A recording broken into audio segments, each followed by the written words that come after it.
So hey friends, we're back on the technology game with these earbuds, as we mentioned before.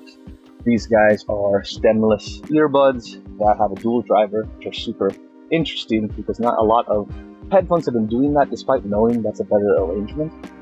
But we just finished the workout, so I figured I'd give you guys an outdoor sample of the microphones while we're out here. There's wind going on, there's subways going on, there's cars going on, so you might be able to hear some of this. I'll have to check back in the recording. I do know that they have some technology to isolate stuff out. I'm just not sure how well, so in the comments, tell me how that is. In terms of the workout, it was really good. They're super lightweight. I didn't have to adjust them at all, which was great. I always like not touching my headphones, but I don't have to. They were just very responsive in terms of controls, and yeah, despite not being, crazy waterproof, like certified, I think they're only IPX4, these will be fine for sweat. These will be fine to, get a little bit wet because I think it rained last night, so it definitely got some rain from the grass here. However, you probably don't want to take these inside the rain because it probably won't hold up based on that rating. Could have tested it last night, but I wasn't trying to be all wet like that. The only other thing I would want to say out here with these headphones is that they are Bluetooth 5.3. We did do a test on the range, and they got about 50 yards, which is commendable. But for Bluetooth 5.3, I expect to get to the end of the football field in open air. So line of sight is important for sure, because if it was just behind something, I'm not sure if the performance would be as good. We'll check that when we do the inside sample. But yeah, 50 yards is pretty consistent from the runs that I did of how far I could get away from my phone without having it on me. But since we're wrapped up on the field, let me go home. I got to get back in time for a meeting, so we'll do some work stuff with this and see how it performs. So after a work day, I think I have a good understanding of where these mics stand and how you can use these headphones for work and conferencing calls and all that. So tones, extremely clear, so you can hear my voice. My customers didn't have any issues with hearing me enunciate words, mixing up my words, getting confused. There's also a very strong connection. There wasn't any crackling, there wasn't any breakups in my voice, any breakings in the connection. So good on the clarity front. What you will notice is that there's a little bit of robotic tinniness to my tone, but that is something that is just particular on these microphones. There's obviously more natural microphones out there, but these are no slouch. These will still, be very good for long calls. No one's going to be offended by the tone. It's just not the most natural tone out there.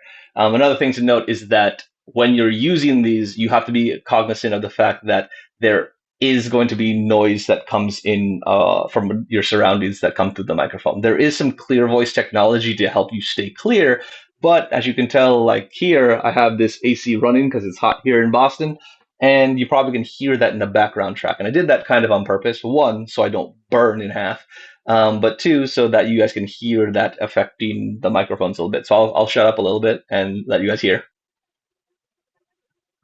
But that white noise will be there, so just keep that in mind. Additionally, while this has a good seal and is very comfortable, that is all you're going to be working with from a technology perspective in terms of isolating your surroundings. So there is no ANC on this. There's no transparency to help you hear things. You're really just stuck with the seal that's in your ear. So make sure you pick the right ear tips so that you can get that seal. However, there is a saving grace. So if you want to, if you're working in a public setting or you're talking with people around, you can bump the volume. I generally live around 50% for most of my use cases with these headphones. They have good volume performance, but I can bump it to 70 to isolate out voices and really focus in on what I'm doing.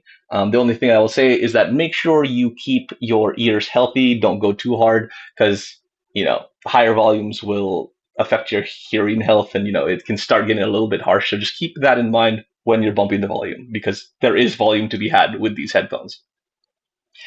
As I start thinking about other things that are going to be important for the working scenario, is that the Bluetooth 5.3, it's there. It has good range from what we've seen in open door settings, but when you're inside a building, that's when it could be affected, and you have to check if that meets your needs. In my house, I live in a brick building. My house is a little bit longer than most apartments around here. So I was only able to get around 2 rooms away, so probably 90 feet before it started crackling, getting inconsistent with the connection. So, it's not something where I can just walk anywhere I want. I need to make sure that my phone's on me so that I don't lose that connection. So It might just be in my apartment because of the configuration, but inside range is something that I would say that you should check before you see if you want to keep these long term. But I think those are all the considerations that you need to know for these headphones in terms of a work and calling scenario. I think it would be nice. Let's get some gaming in, and I can talk about latency.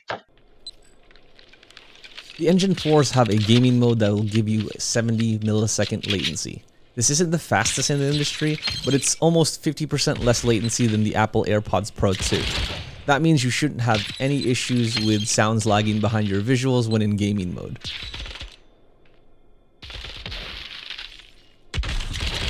I've tried this with games, YouTube, and movies, and the sound synchronization is solid. In terms of the sound, the classic tuning actually sounds pretty good for action sequences and musical elements. However, if you're watching a long-form podcast or a dialogue-centric movie, you may need to tune it to prevent voices from getting harsh. It's not always, but you'll find the occasional video where you want to change the tuning. Overall, the gaming and media experience with the Engine 4s are pleasurable, especially with the lightness in ear. I just wish it had ANC. So now that we've been testing these for a little bit, this is a good time to talk about form and function. So these come in a charging case that has a nice metallic pebble aesthetic, and it's about the same size as your Apple AirPods Pro.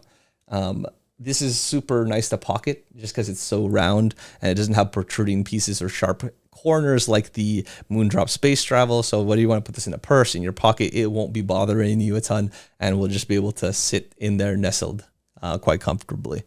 The earbud itself, it is not too big. I like that. It sits in the ear. It is noticeable, but it's not going to make me look like Frankenstein. And when moving around my head, there's not a ton of sway. So I'm not feeling the weight of it. It's super light. So it almost feels like it's not there. So I don't think that you're going to have a big issue in terms of long-term comfort. So if I look at the actual earbud itself, it's very small. Oops, didn't show you anything. Very small, very easy to fit into the ear. The shape is very nice. And then the ear tips, let's see if I can get this. Yeah, the ear tips are nice and bulbous. So these ended up working out very well for me. I also like that the silicone they use don't require breaking in. So there's no kind of film on it that needs to wear down for it to actually get its grip. These will be grippy right out the gate. So I don't think you should have to worry about that. And again, long-term comfort should not be an issue due to its lightweightness as well as how snug it fits in your ear. You just need to make sure that you pick the right ear tip because that's going to be very important in terms of getting the right seal to isolate out your surroundings, but also getting the proper sound out of these. So play around with the earbuds to make sure you get the right sizing. That's going to be key here. But again, through working out, through running around the city, through using at work, I could use these all day. These could be your daily driver, and I wasn't really having to adjust much. Even in the gym when I was doing workouts, jump rope, running around, agility drills, these things did not move. Like they literally just stayed in. I never had to adjust these. I did not need to touch these headphones outside of using the controls. In terms of those controls, they're also very reliable. So, once you understand the layout of them, tapping them will work every time. I was in so I had sweat conditions, I had a little bit of mist and rain situations, and they still were reliable. And I think I like the fact that the pacing of the taps isn't too strange. It was just very intuitive. I didn't have to actually think about it too much. So it was very responsive. It was very reliable. So I like that, especially at a headphone at this price range. But outside of that, I think the next thing that we should talk about is some of the music that I threw at this so you guys can understand, one, the importance of the app, and two, what kind of tracks work well for these headphones. So before we start, I do want to make some caveats here about the sound and what features are available to you. So when you get these will have codecs of LDAC, SBC, and AAC. And this is going to be dependent on your phone support. So like this Pixel Pro 8 can get LDAC. So it will default to that when you connect to it. But if you don't have LDAC, it won't have any other aptX codecs. It'll just have AAC. So that's just something to keep in mind on what quality you can unlock. With that LDAC, it does come with some caveats. Obviously, it does make you have access to better quality music, but at the same time, it does have some lag factor. It's not as responsive or performative as an aptX codec. So At times I've seen when gaming, when watching movies, that there's a lag between what's happening and the sound. So that's something that you want to keep in mind when doing that. So like when you go gaming mode on these headphones, it will shut off LDAC. It's the same thing as when you use multi-connect. That's their like multi-point connector. It will also shut off LDAC on those modes. So it's just keep in mind that LDAC is really just for music. If you want to use it for other things, it'll likely switch you for yourself, or you'll need to manually switch it depending on what happens with your phone. I'm talking from an Android perspective. I'm not exactly sure how that works on iPhones, but that's just something to keep in mind, that LDAC is nicer, but it does come with caveats. Now, as we talk about sound, this is when I'm going to encourage you guys to download the Soundpeats app and make sure you EQ these. I will talk about the differences between the classic and all those other things, but for me, you can unlock the most by, one, setting up adaptive EQ to see if you like it.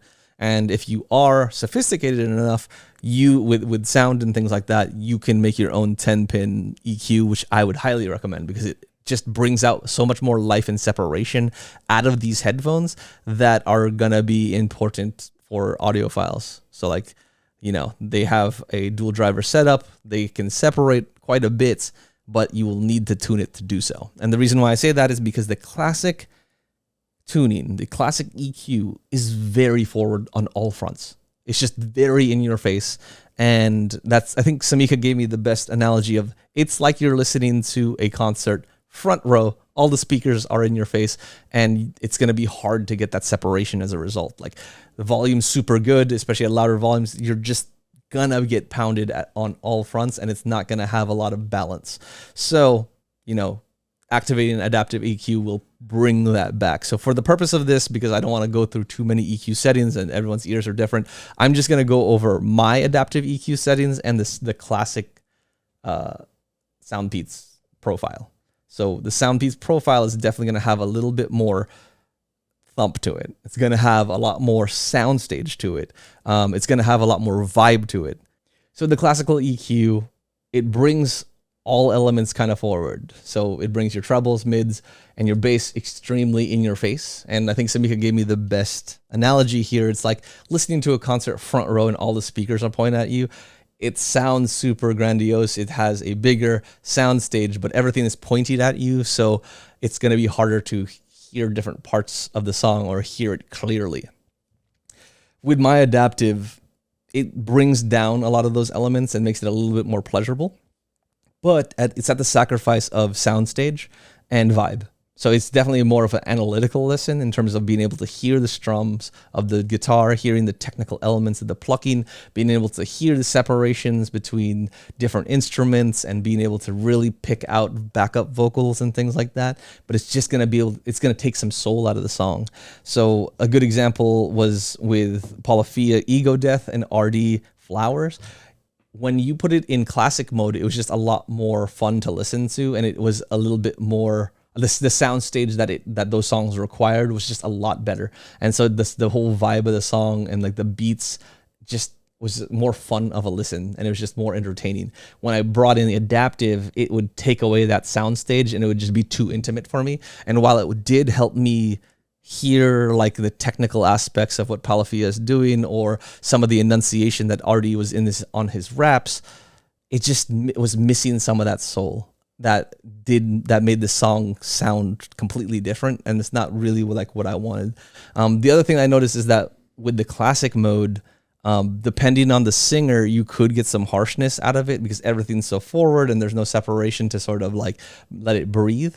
Like songs like Why by Gen Hoshino was super muddy, and it was just like it was just very bad in terms of separation. And then artists like Electric Guest, where he's very poppy sound with high vocals, those were like, it's too harsh to play in classic for their discography. It's just too hard. It's like I had to sacrifice some of the vibe of the song so I can listen to their voices in Marathon. So that's something that it was nice to have that adaptive just to switch back to. But I don't think, or I hope not, when you set up your adaptive, it won't be so dichotomous. That's just the way that the cookies crumbled for me. But that's something to keep in mind, is that the classic will be very in your face, but will give you a better vibe and soundstage.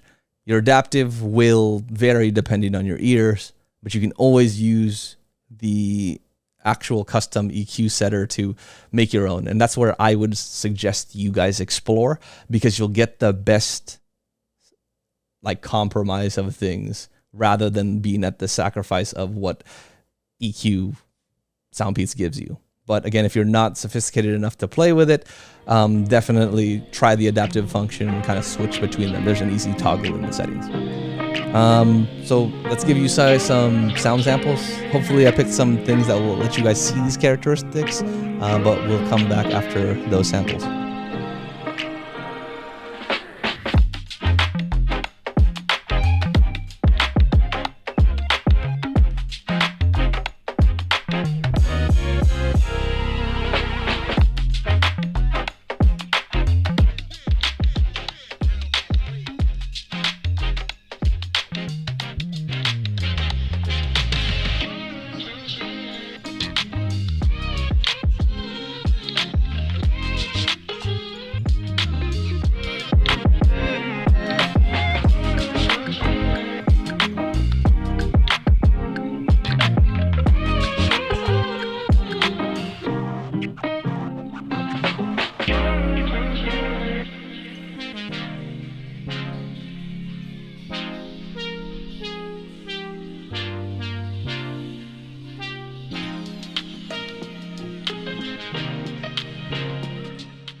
Easy come and easy go.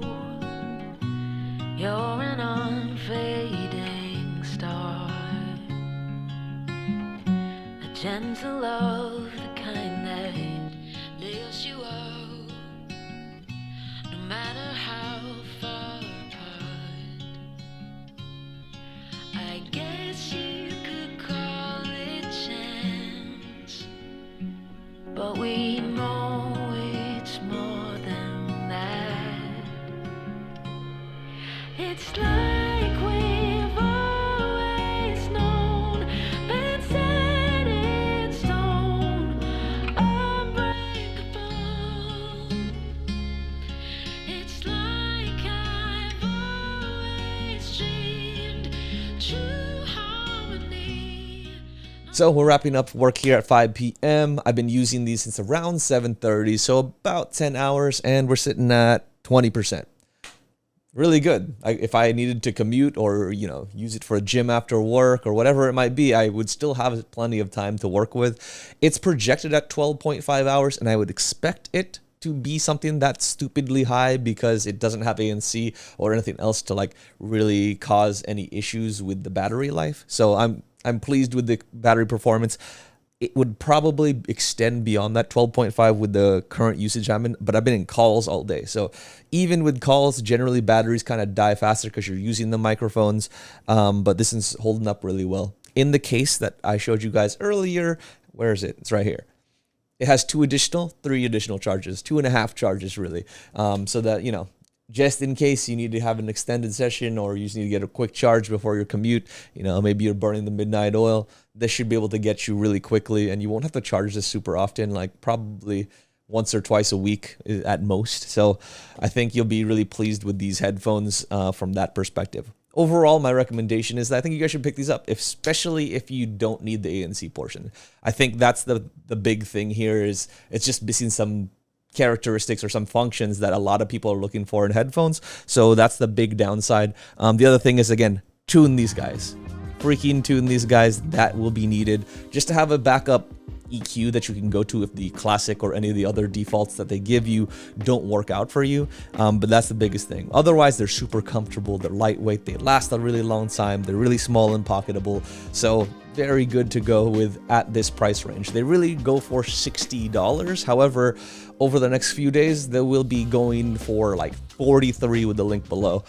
So you should be able to get a decent amount off and get these for relatively cheap. So these are a very good option at this price range, and hopefully you guys check out more from Soundpeats. We'll have a little bit more coming from them in the coming week. Anyway, that's the video. Hope you guys enjoyed it. Tell me what you guys liked about it. Tell me what you didn't like about it. Again, everything you guys tell me in the comments, I try to respond to, and it helps drive the content on my channels. My OGs will let you know about that. But if you could, please like, comment, subscribe. Do all things that you normally do on a video that you like and love. I'll talk to you shortly. As always, appreciate ya. Peace.